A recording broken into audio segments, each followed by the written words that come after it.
Howdy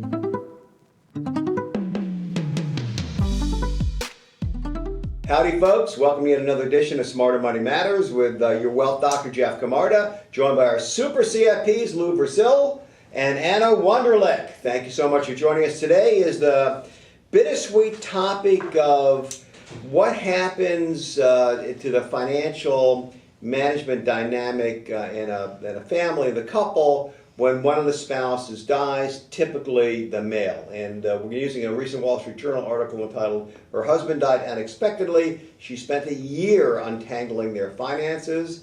And this is something that really isn't talked about nearly enough, but a very, very common problem. We're going to have a lot of stories, I think, to tell you.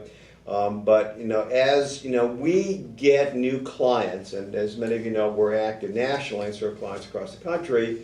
Almost always the relationship is forged with us by the husband. Sometimes the wife is on the phone, sometimes not, but it tends to be a guy thing, which I don't think is really necessarily a good thing. So we'll talk about the story of this lady who at 75, her husband passed away. And he had, as is common in most families, been the primary decision maker and runner of the finances. And immediately it says she felt overwhelmed. She spent hours poring over a convoluted spreadsheet that her husband kept and found communications with several other advisors that she really couldn't figure out what was going on and even how much she could afford to spend without depleting their finances. Now, is that something that, I guess, in your practices, Lou, I'll start with you, that you find that most of the relationship is with the husband? Yes, especially with the older generation, I would say. Talking about me? Nah. I think that's just, I don't know if that was something that was handed down from generation to generation or something, but usually it's the husband is the kind of the finance person, financial specialist in the household, and kind of the wife takes the secondary role, if at all. Yeah, and it's something that we really, your Camarda clients that are watching, and then clients of other advisors, I would encourage you couples to both be engaged in the process. A lot of folks hire us, the male hires us as a backup for when they can't or don't want to run it anymore. And I said, well, that's a great idea. I'll call him Joe. I said, Joe, but you might want to get your wife Mary on the Zoom with us, so she has the degree of comfort and knows who she are if that ever happens, but that she's going to be dealing with us directly, so there's a bit of a relationship. And it's also really important in terms of getting the best results with the planning, right? Absolutely. That's half the equation, and the wife often cares about different things, or maybe more conservative as is typical, maybe more estate planning and beneficiary focus, so you really will get a better result. So please, Camarda clients and clients of other advisors, get both of you to spend at least some time talking to your financial advisor, so you know what's going on, and they can better serve you. And for myself personally, sorry to cut you off, but for myself personally, in my really meetings with clients and conversations, I always encourage that. I always encourage, even if the wife is not financially savvy and just if she doesn't want or feels she isn't, which is frequently the case. Correct. I think it may be a confidence thing. Absolutely, but even if she doesn't want to speak in a meeting, just be there, listen. Just kind of lurk off camera? Well, it doesn't matter. I have clients that do that. I'll have they'll have the wife in the background, but I still want her to hear a conversation, so she at least knows who, if something happens to the husband, who to reach out to, how kind of to have an idea of what's going on. But more than that, I encourage you, and I encourage you guys to engage and even, nudge a little bit. Say, this is important stuff that, you both should be aware of in order to make the best decisions for your family. You both have input, you probably have different views. Absolutely. Any stories that you have, Anna, or something that you'd like to chime in on? I mean, I'd say it's interesting, right? Typically, the man is the one that handles maybe the investment side of the family's household, but sometimes the wife who feels that she's not financially, maybe, able to speak financially about investments, when we get into questions about what's your spending, what do you spend on this, she'll be able to rattle it right off. She knows all the grandkids information for beneficiary forms. And so that's why I think it's important to have both, spouses in the conversation, because they both are bringing different things to the table. Even if she doesn't feel or one spouse doesn't feel like they're financially savvy enough to be part of it, or they're confused. I'd rather we spend the time to make sure they understand it because they're bringing valuable input. Yeah. Or you get into things like estate planning and protecting the kids against divorce from their spouses, or protecting the grandchildren, and there's a lot, typically women have a high degree of interest in protecting the family and the kids, more so that, so it really is, it's very synergistic if you can both get involved. And financial planning is not just, what, the investments that's important, right? Wealth management is important, but it's only the tip of the iceberg. There's so much more, like Anna was just kind of alluding to, that goes into financial planning in our conversations with clients, in addition to just money and investments. Yeah. And this is a widespread problem. And I said, think about, the additional burden. If, your spouse dies, or your husband dies, and beyond the grief and the confusion and all of the stress that's going on, it's a pretty stressful time, trying to figure out, this new area of finances and how to deal with financial advisors and tax people and lawyers really, adds a lot of gasoline to the fire. Better to be comfortable and conversant with that, in advance, so it doesn't, add to your stress and maybe set you up for some unfortunate and dangerous decisions or mistakes. So the problem obviously disproportionately affects women. There was a recent study that of a fairly large sample size, so only half of the women said before while their husband was still alive, said they felt prepared to manage their finances after their spouse's death. Only half, which is a big number, right? Absolutely. And this is interesting, the story about, in a journal, Alice understood that when her husband was alive, she would be in a vulnerable position if he were to die before her. Once or twice a year, she would panic and ask him to walk her through their finances. But after a few minutes, impatient male though her husband was, she would zone out and he would lose patience. The spreadsheets he created were a mess of account numbers, believe we see these all the time, and annotations that only he could understand. The couple always figured they could discuss their portfolio, so but time ran out. And that typically is also the case. If a lot of the information, the financial, the wealth DNA is in the husband's head, and he dies, trying to figure out the symbols on the treasure map can be almost impossible. It turns into an Easter egg hunt almost. You're out there trying to find information that maybe who knows. And there may be accounts that are lost and you'll never find. Because the proper beneficiary designation was, so much better to have the roadmap when you're both in the front seat of the car. Do you guys have anything else you'd like to share? I mean, I would say I've had some clients, to kind of mitigate these concerns, right? With, finding the quote unquote treasure map and not being able to figure out like where assets are. Couples have, that I've worked with, I've heard them, tell me what they do is like once a year at least go through, kind of say who their people are. They have an estate planning attorney, a tax person, a financial advisor, and have like a 1 or 2 page list of who those people are, what's there, and then, maybe give it to their trustee or their executor or their spouse so that if something does happen to, the financially minded spouse, somebody can at least help who's in the family steer them in the right direction. That's a great idea. And that also, in that vein, information on digital assets and account numbers and usernames and passwords, particularly for the financial assets, but gee whiz, even for your family photographs, to make sure that you're able to you understand what you have and how to get there.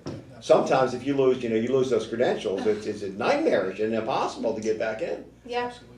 And this is something we talked about last week in our previous episode, but getting your kids involved early in this financial planning, process and getting them involved and having them as part of your meetings with your financial advisor, I think can be, also be very, very important for them to know what's there, for them to know how to handle it if something happens to the parents. Yeah, that's exactly right. And a lot of this is, back to the story. She had trouble, the surviving wife did, understand the jargon of investing, was confused by such terms as ETFs and index funds, and she said, it's mostly because I have no interest in learning about investing. And a lot of people don't, and you don't really need to, but the important thing is to have command of your finances, your resources, your ability to produce income, and it's kind of understanding how to manage your financial advisor. You know, if you have one, you know, they'll do most of the work. You don't need to know what an ETF is if you don't want to. We're happy to explain it to you. And as we go into the new year, something I encourage all of you in January and February, our mandate, we have a financial planning calendar that we go through the course of the year, and I really encourage you to get involved and take advantage of these fine financial planners to let them help you. But both spouses, please, in the first quarter, we go through an update. This is your financial position. These are all your accounts. This is what you have with Camarda. This is what you have in a bank or elsewhere. What's your estate plan look like? You know, we update like a kind of like an annual checkup, you know, like a medical chart about all the stuff. And this is a great time for the other non-financial spouse to really kind of get their bearings and learn about what your situation is. So please take advantage of that opportunity, which Lou and Anna and their team will be offering you in the weeks going forward. Another thing is that Alice was very worried that she'd be scammed given her lack of knowledge, and that's a real big danger, right? I mean, we even see what our clients being hit all the time with, you know, outrageously priced annuities, or there was that crypto scam that I think one of your clients unfortunately fell victim to.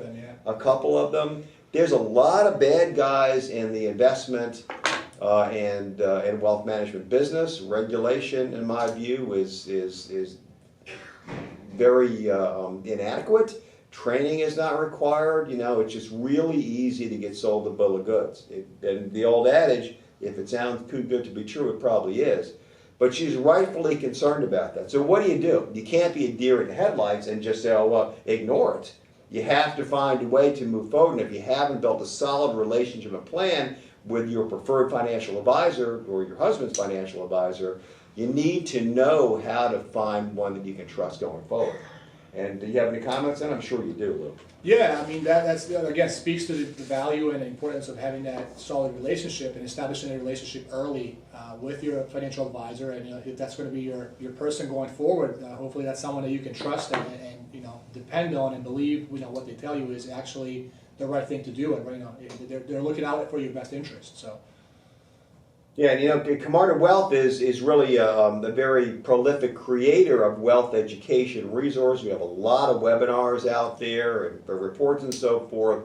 And there's one I wrote a book a couple of years ago, and there's a chapter, you know, on which I think I called, you know, how to find financial advisor you can trust.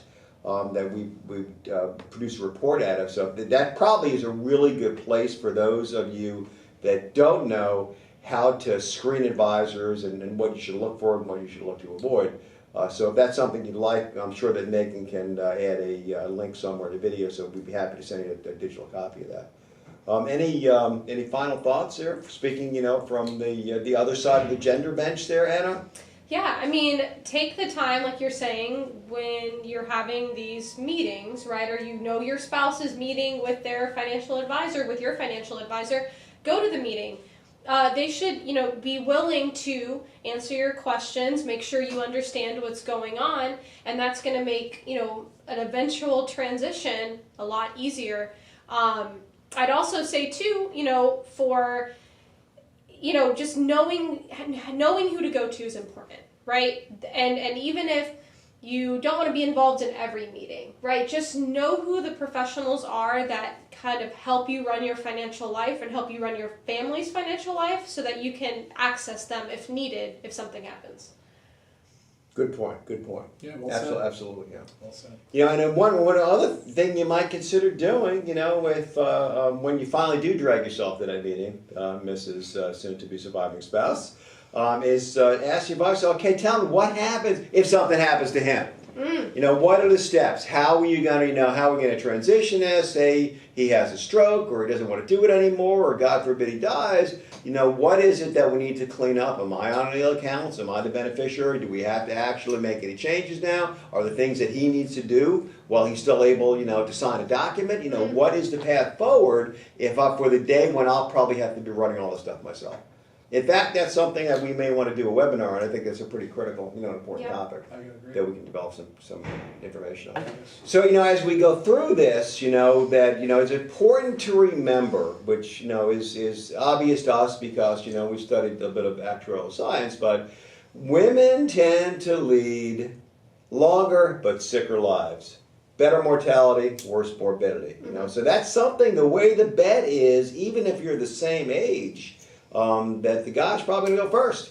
It's just the way the odds are stacked. Any final questions or stories that you guys have? Well, I know Anna had an interesting story this morning. It actually goes the other way, but her husband was the survivor, right? And you care to share that with our audience? Yeah, it's not necessarily fully financially related, but my mom was telling me about a couple friends that she has, and the wife was actually sick for a little bit. She did, no joke, all the grocery shopping. Her husband had not been to the grocery store in over 30 years, Wow. and he had to go and figure it out, and it was shocking for him the first time. So again, when you're in a relationship this long, for decades, it's easy to kind of fall into roles, but it's good that everyone kind of knows what's going on across the board. Whatever he decides doing. Yes. It's kind of shocking to realize that the supermarket may be as bewildering to the male as finances are to the female. Right? Yes. I'm afraid to go back. It's been 20 years for me. And on that note, anything else, Super CFPs? I think we have it pretty much summed up.